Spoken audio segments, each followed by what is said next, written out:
And it reminds us that when we look towards the future, how can we open up our doors and see what we can do? But can we, in the midst of all of it, let enthusiasm rule the day? Let us be excited about the joys and the love that God gives us.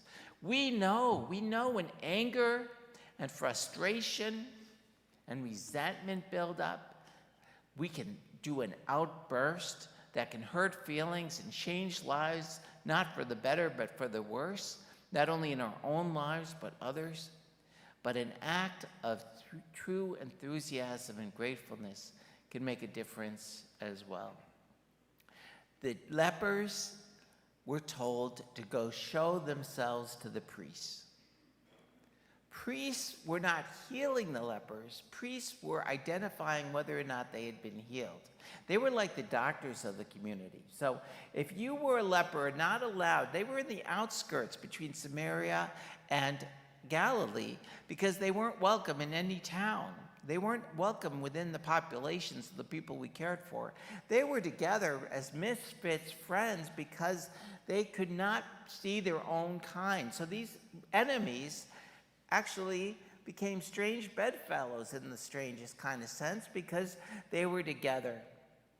But rather than let that build resentment, together they received the healing, not individually but together. All 10 of them received this healing at the same time. And you know, we often think that maybe there was just one foreigner, one Samaritan, but it doesn't say that.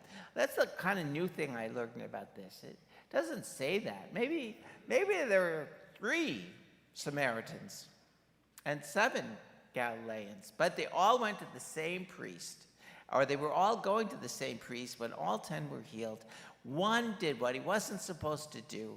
He broke ranks and he ran back without going to the priests that were going to be the ones that would tell the people that they were healed.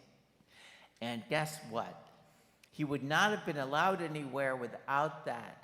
But he broke the rules, so excited and so grateful to Jesus that he came to Jesus and showed his enthusiasm and his grace. And by doing so, he broke all the rules.